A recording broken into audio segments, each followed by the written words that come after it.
as we were on the brink of war with Korea because of tweeting and NBC, basically, there were hundreds of marches around the United States of America demanding that Trump release his taxes. And, far be it from me to criticize anyone's activism choices, or rather choices of issues. But allow me to put this judiciously. The resistance's leaders have turned a substantial portion of the resistance into psychopaths. And the fact that they were willing to ignore the fact that these weren't hundreds of anti-war protests or, anti-escalation protests, whatever you want to call it, is frightening. Is that only frightening to me that the resistance is more concerned with with getting Trump's tax returns and finding some kind of silver bullet between him and Russia than they are with possible nuclear war with Korea? No, I don't think that you're alone in worrying about that. And so, actually, one of the things that I've seen here in Washington is the same day all those tax marches were going on, there was a Black Lives Matter march that's been planned for easily 4 to 5 months in advance to this. Huge deal, or rather it would be if, people actually cared more about gratuitous violence that happens not just within our borders, but the potential of nuclear warfare happening outside of our borders. But they don't care. People don't care. And here's why. For me, it started, and I see all of these pink pussy hats every single time I go to one of these anti-Trump things, because I've been asked to speak, because I'm trying to cover it for Project Sanity, for whatever reason. You see that liberal white America does not care about anybody else other than liberal white America. That is their bubble. That is their ideology. So if it affects them, then it's worth actually caring about. It's worth paying attention to. It's worth showing up and protesting. Something as inconsequential as a man's tax returns are so important to them that they will come out en masse, stream down the streets, and yell from the rooftops, "You need to release your taxes," while Black and brown people are being murdered, brown people are being deported, and we're getting ready to bomb North Korea back to, whence it came. It's mind-bogglingly irresponsible, but it's emblematic of what America is.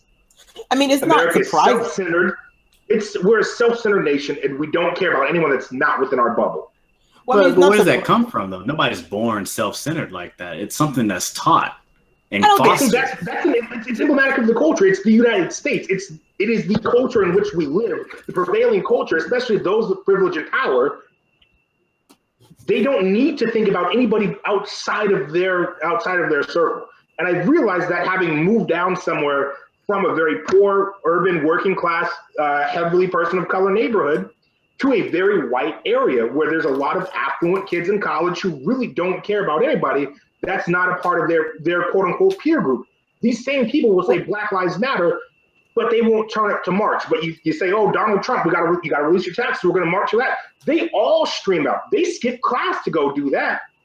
Well, I don't think it's about being self-centered. I think that comes down to conditioning, what people have been conditioned to look for when it comes down to fighting Trump. And that's why I say resistance only has 2 modes, right? They have Peter Dow support Trump's war regime because that's something that we have some kind of genealogy, and that's been going on since Clinton, or rather Reagan, and so that's normalcy. Or you have the people like Louise mentioned, Joy and Marine, who are like, "Oh, forget these issues, forget the war and forget the bombing in Syria, forget North Korea. Only focus on the silver bullet to get Trump out of office. Only focus on things that can get Trump out of office." Insofar as Trump's tax returns are interesting to people, it's largely because they think they're going to find some kind of collusion with Russia or some kind of evidence of Russian collusion in Trump's tax returns. Like that's what people want his tax returns. That they want to use them to again drum up this Putin-Trump puppet narrative. And frankly, that is just the albatross of the resistance. Like it's all they're going to be. It's the only field in which they're going to resist. They are an anti. So here's what it comes down to: it. They are an anti-Trump group. Exactly. Which is a very. They will not resist anything that is not unique to Trump. Period. That's because it's the only thing they can resist. Like, think about it. That is literally the only thing they can resist, because these same people were absolutely swooning over Obama. What was happening with Obama? We had more deportations than anybody else. We had absolutely zero semblance of somebody coming out and saying, hey, you know what? Police brutality is wrong. Murdering black and brown people for just existing is wrong. These people cannot resist what they agree with. They can only resist this to them, which has to be some kind of nightmarish aberration, which was the 2016 presidential election, because, oh my God, status quo just wasn't acceptable to the majority of the United States of America. That's the thing, and by the majority, I mean the white majority, because that's who Donald Trump won with. But that's what it is. You cannot resist your own ideology, and the fact of the matter is, Donald Trump is much more similar to Obama, much more similar to Clinton, much more similar to Bill Clinton even, then they are willing and ready to admit. So they have to come up with some kind of mental gymnastics and say, hey, well, this must be what actually is going on. It cannot be that these policies are wrong, that I inherently disagree with something that I've been supporting for the last, 8+ years. They have one thing, and that's Russia. So they latch on to it, and they will not let this go. No matter what we say or do, they're not going to stop just trying to resist Russia and resist Donald Trump. And not even so much Donald Trump as the idea that Donald Trump represents, reprehensible as he is. I don't think there's that much thought going into Trump's ideology, right? So I don't think the people have that much thought. I don't think the same people who are marching right now for Trump's taxes to be released have any kind of coherent ideology to compare his to, right? What I believe is that they see somebody who they believe reprehensible, and they don't really know how to engage with. They don't know exactly what's reprehensible about him, so they're taking cues from the media. They're taking cues from the liberal media, who is incredibly pro-corporate, incredibly pro-status quo, as set by George W. Bush, as set by Bill Clinton, as set by Ronald Reagan. And so the only things that they're getting, as set by every president. So the only things they're getting feedback on are things that are being things are being magnified by that media class as being somehow different from stuff that Obama was doing or stuff that everyone prior to him was doing. And I'll give you a lot of examples. So there has been a lot of hullabaloo, again, great word again, being made about the fact that he's making the visitor logs, private at the White House. Okay, Reagan's done that. And that's not saying it's okay. It's not saying it's okay. And for people who are not saying it's okay, it's just saying that it's just what's been done. Insofar that Obama actually logs were public, that was because he was sued for them. That was a result of a lawsuit. It's like that wasn't something he did out of the kindness of his heart. So a lot of these stories about Trump being so different from a policy standpoint, yeah, there are some issues where he is incredibly abnormal and incredibly extreme. But there are certain things that are just him being unable to resist the military machine or just the general bureaucracy of the office. And that's not to say nobody can resist it. Somebody can. Yeah, somebody can. It's not him. And that comes down to a very specific things that are very specific about his personality, which is that he yearns for approval. And again, this is why the media is so dangerous in giving him the approval that he seeks due to war, because he'll just keep doing it. He found the magic button that makes the media, liberal media, makes MSNBC stop talking trash about him, and that's the let's bomb a country button. I'm unsure. I'm unsure into does he really yearn attention like that, and does he hold on to the media? I'm really unsure. I'm skeptical of saying that I have an in-depth knowledge of Donald Trump's personality, like where I can really glean that from him. I can believe it if it's true, but I can believe that about almost anybody.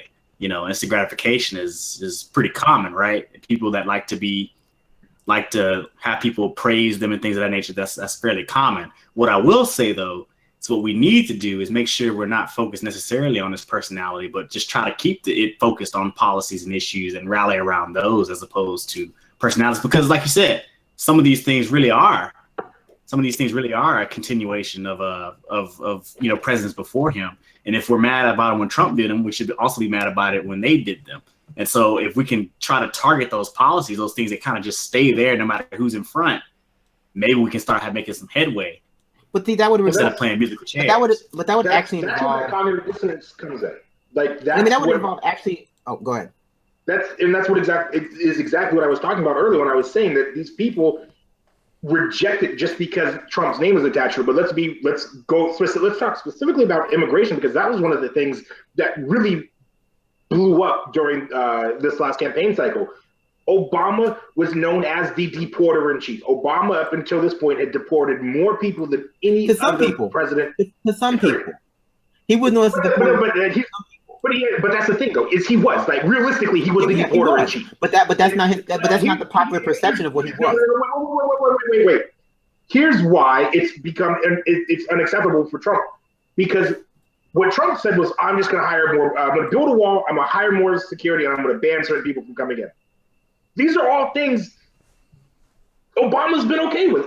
It stops being about the actual policy, because it's never been about a policy. It's always been about this kind of tribalistic idea of, are you a Democrat or are you a Republican? If it's Democrat, like it was with Obama, it was okay. And when you try to talk, when I've tried to talk to some of these people that go to these things like the tax marches, that go to these fire the fool rallies and all these other things, and I've sat down and talked with these people and said, Obama was literally had deported more people than anybody else in the history of the United States. And they're like, oh no, that can't be true. Obama wouldn't do that. There is a level of cognitive dissonance that is so severe. I don't think there's really any getting through to a lot of these people. Quickly, I just wanted to mention a point on the Obama's deportations. As part of the increase was as a result of changing the way that they calculated deportations. Essentially, if they turned somebody away at the border, they were counting those as deportations under the Obama administration, which helped increase this number. The political ramifications of which is another story, but just to be clear about the increase of Obama's deportations, at least a significant portion of that is due to a change in the way they define deportations. But go ahead and continue. That's a good point. But here's why I agree with you there, but I also disagree with you, right? So I think that we, as people who are kind of tuned in to politics in a way that I'm not saying I'm good at it, but I definitely try to be, tuned to politics in a way that other people are not, tend to actually want to have conversations about ideology and policy and all these, political, like these, I wouldn't say lofty political ideas, but political, ideas that are outside the realm of what your everyday average person is talking about. Like your everyday average liberal doesn't think of themselves as a liberal, and they really aren't one, right?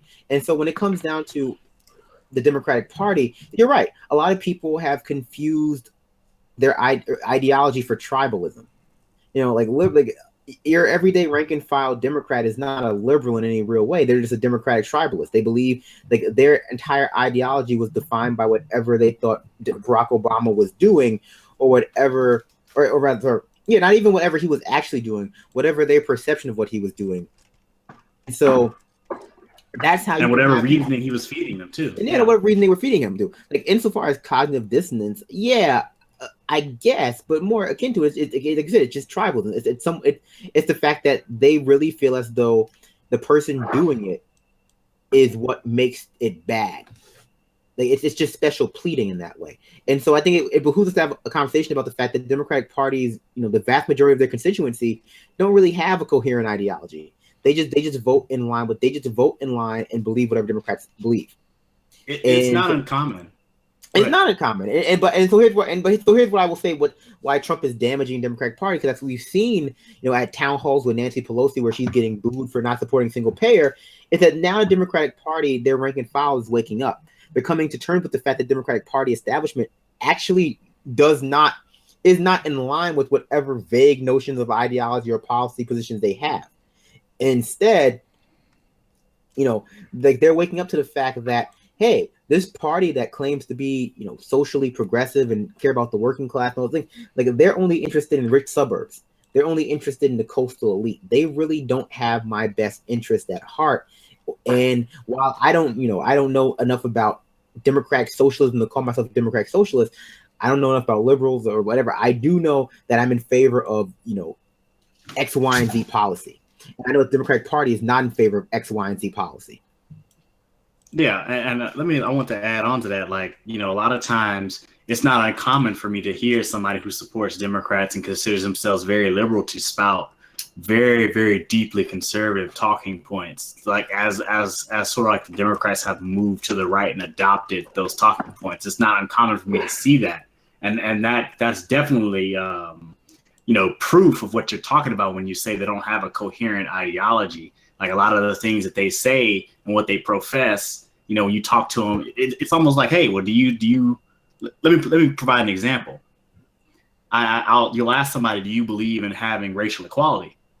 They'll say yes, but those very same people, when you start talking about policies to make it happen, they aren't in favor of any of the policies that would help bring that about. They're actually against those policies, but they feel like they're for the goal, and it's because they've inherited this deep sense of they've inherited this deep incoherent, incompatible ideology that they think they're following, but really what they're supporting in policy is not what they want to profess they're actually proposing. Right? It's not in alignment, and perhaps they don't even know that they're not in alignment.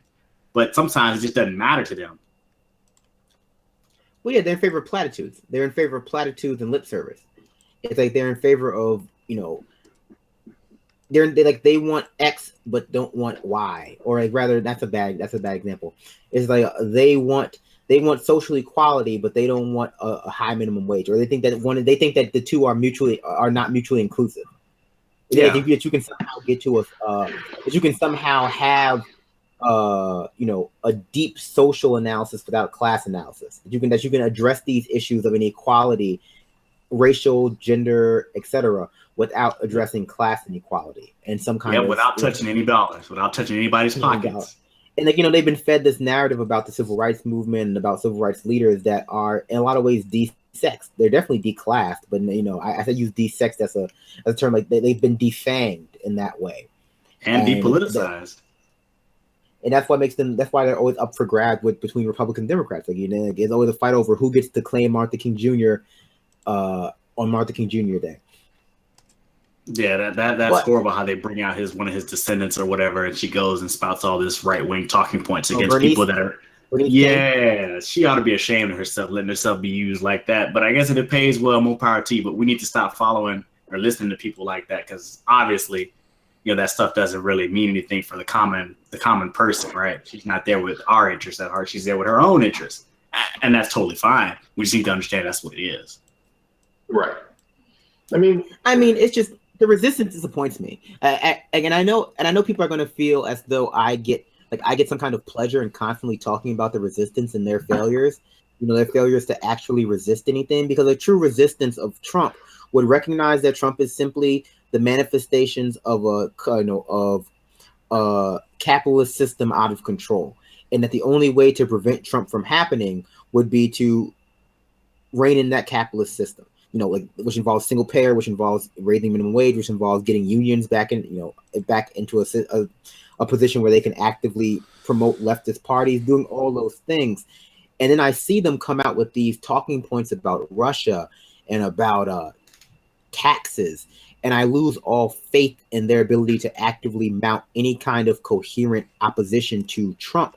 And not just on domestic policy, but now it's become very clear they can't mount opposition on foreign policy. You think that the resistance would be all looking to impeach Trump for not getting congressional approval for striking a sovereign government.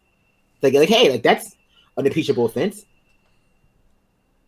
Yes, just about anything is impeachable if you're the president. Yeah, that's an impeachable offense. But if you were to actually, but that's an impeachable offense. But if you were actually to go after him from that, you would have to, grapple with, as both Adair and Nick said, the history of presidents doing that over the past 16 years. Yeah, and one of the things we need to put first and foremost in our politics is a consistency. We need to be consistent in who we hold accountable and for what.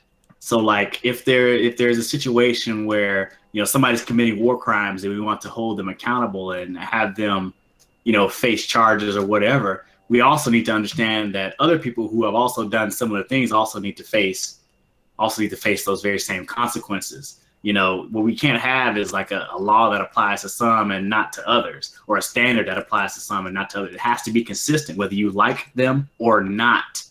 It must be consistent. Otherwise, just throw it to the wind.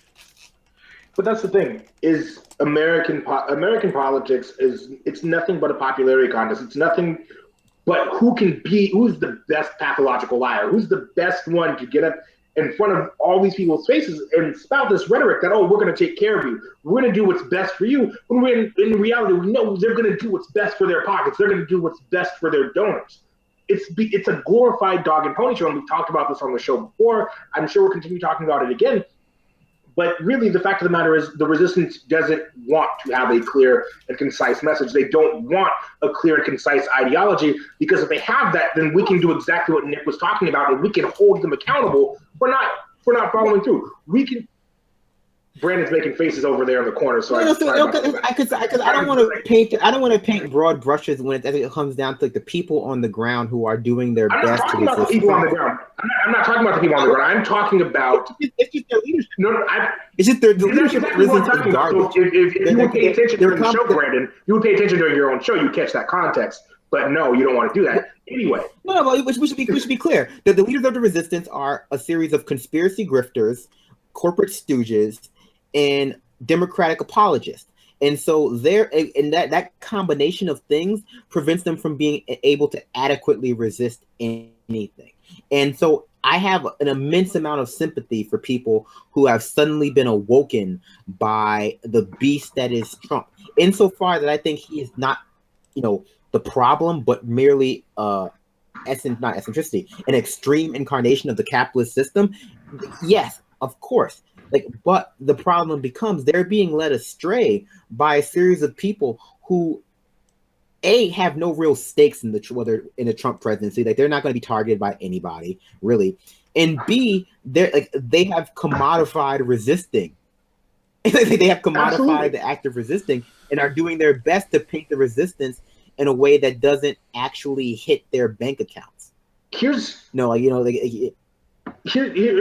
my experience, at least with people on the ground in the resistance. And you're right, there are definitely people that have come up and they're actually like, oh my God, things are really terrible. What's going on? And it took Trump for them to do that.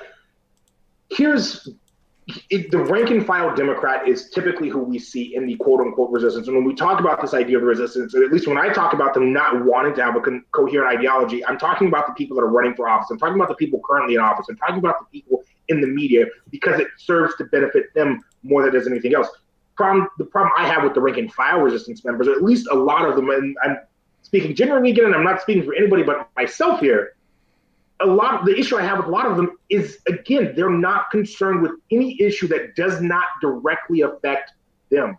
And that's not how you resist anything. That's not being a member of the resistance. That's throwing a temper tantrum because the person you wanted to win lost. That person wasn't as popular as the other one.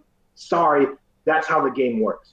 And that's an issue that we have to start fighting against. If we're going to actually actively mount a resistance, we actually have to start coming up with ideas and proliferating them. We have to start coming up with ideas and going and talking to these people in the quote unquote resistance. We have to start coming up with ideas and going to town halls, calling Congress people, calling senators, getting actively involved. Because if we're not going, those of us with ideas, those of us that, those of us on the show that proclaim, oh man, we see all these problems. If we don't get up and actively do something and actively say something, I feel then that we are becoming a part of that problem and that shortfall. That's why I go to these rallies. That's why I speak at these rallies. Because when you go and you tell them, hey, what you're doing is a problem, people might actually for once sit down and be like, man, I didn't realize that there are all these issues that are going on. And I'm just here because, I don't like that Donald Trump said mean things. I'm just not. I mean, that was exactly Hillary Clinton's campaign, right? Donald Trump says mean things, vote for me. But no, I definitely agree with you insofar the leaders of resistance, especially the politicians, your Nancy Pelosi's, your DNC, they are strategic in what they are aiming the resistance at, because they don't want to promise anything that they'll have to deliver on. Absolutely. And so they've pinpointed things, very vague things like Russia and taxes, in order to keep from having to make, actual promises like single payer and universal college, with no strings attached like that bill in NYC has.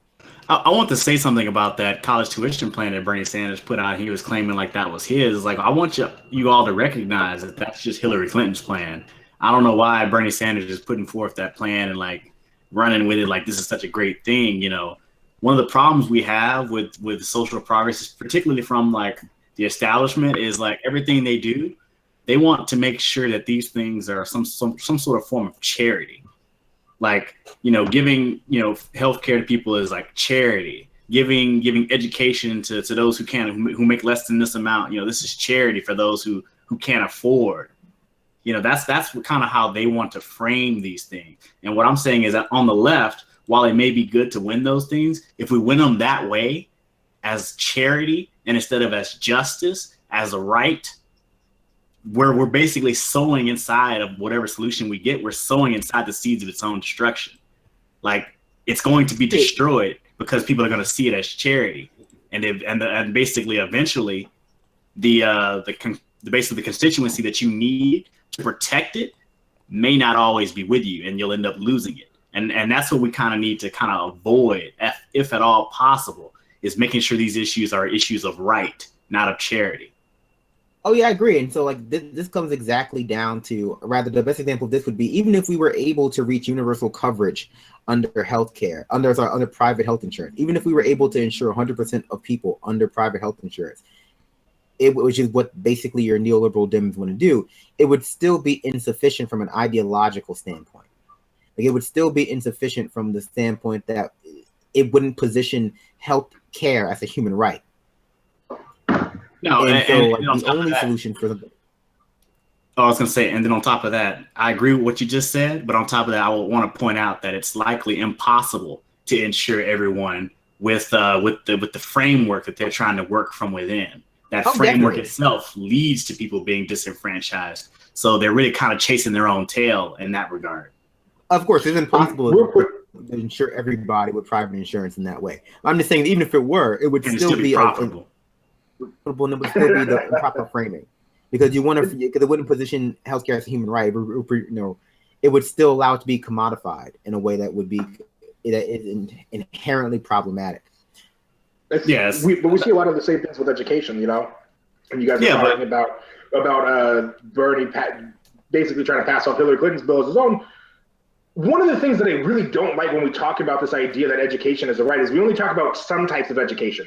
We only talk about four-year universities as, make this free, make sure everybody gets that four-year degree. Otherwise, they're going to have a terrible life. I'm a four-year university degree student. I'm going into my senior year in mathematics and physics, and I've got friends that don't want to go to university. If we're going to talk about free college education, I think we start including technical colleges and trade schools in this, because that's an important part of the conversation that we're leaving out. America's infrastructure is failing. We need people with real expertise at hands-on jobs. We need people. We need electricians. We need plumbers. We need mechanics. We need all sorts of people. Not everybody's cut out for college.